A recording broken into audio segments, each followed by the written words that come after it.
Maintenant que j'ai mon cube et mon cylindre, on va pouvoir aborder le chapitre des déformations de ce cube et de cylindre pour obtenir plein de cubes et de cylindres différents. Le principe c'est, je me fais deux objets génériques et puis je fais un copier-coller avec Alt enfoncé pour pouvoir sur ce cube générique là travailler et le déformer et obtenir plein de cubes différents à base de ce premier cube. Les trois outils qu'on utilisera seront le lasso, la flèche blanche et la flèche noire. On va commencer par la flèche noire qui est la plus limitée finalement. On ne pourra faire que en maintenant Shift enfoncé, un agrandissement ou un rétrécissement, mais vous voyez que les proportions entre les faces restent les mêmes. Donc ici, je pourrais l'agrandir ou le rapetissir, mais je ne pourrais pas changer le rapport entre les différentes faces. Si je ne maintiens pas Shift enfoncé, je sors complètement de l'effet gris 3D ISO, donc à bannir complètement. Soit on maintient Shift enfoncé, on agrandit, on rapetissit, soit on utilise la flèche blanche ou le lasso. Donc ici, je vais démarrer par exemple avec ma flèche noire en le rétrécissant pour en donner une colonne par exemple. Je vais faire une petite colonne avec mon premier cube. Vous voyez qu'ici j'ai diminué largement la taille de mon cube et je vais tout simplement avec mon lasso aller prendre tous les points qui se trouvent en haut et avec mes flèches le relever et j'obtiens une colonne que je vais pouvoir mettre sur le côté. Je vais reprendre mon cube générique, le remettre dans mon espace de travail avec Alt. Et maintenant, ce que j'aimerais bien faire, c'est l'inverse. Rapetissir cette espèce de cube. Pareil, hop, je prends avec mon lasso tous les points du haut.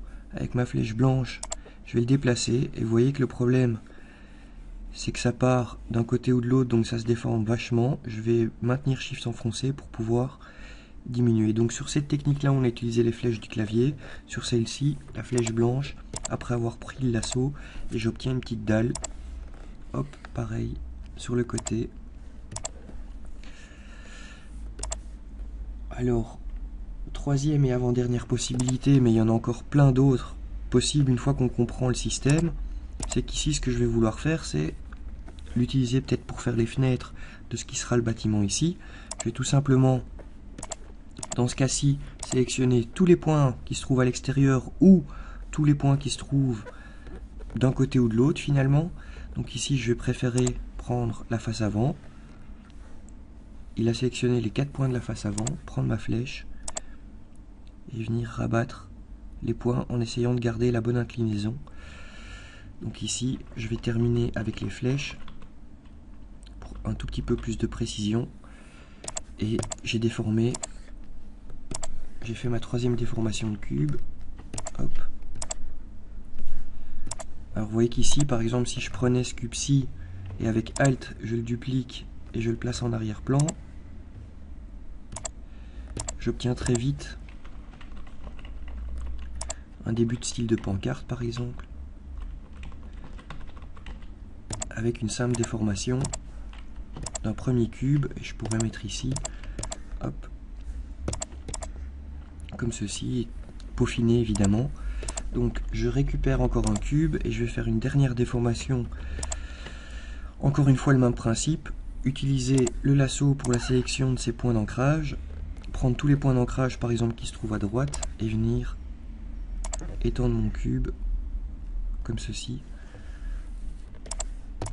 Le même principe, vous pouvez encore utiliser par exemple le principe de prendre uniquement les points qui se trouveraient ici et descendre votre cube pour faire un objet comme celui-ci.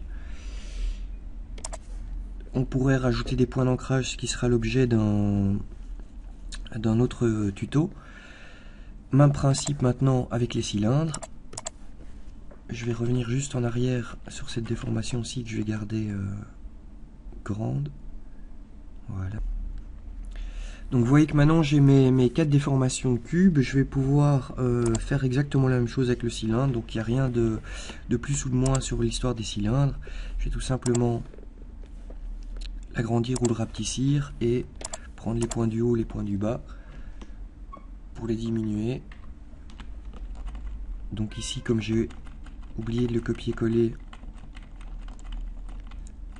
je vais juste copier-coller et garder l'original.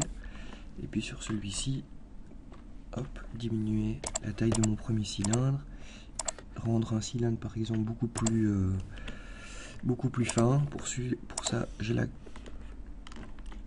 maintiens majuscule enfoncé, je diminue sa taille, je prends tous les points du haut.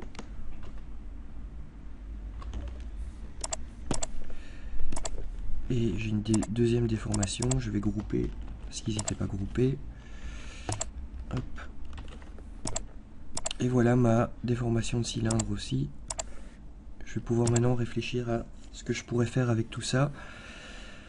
Il reste quelques objets avec le rabattement à faire et puis on aura une bonne batterie pour commencer les premiers éléments avec les pathfinders et les constructions de fenêtres et ainsi de suite.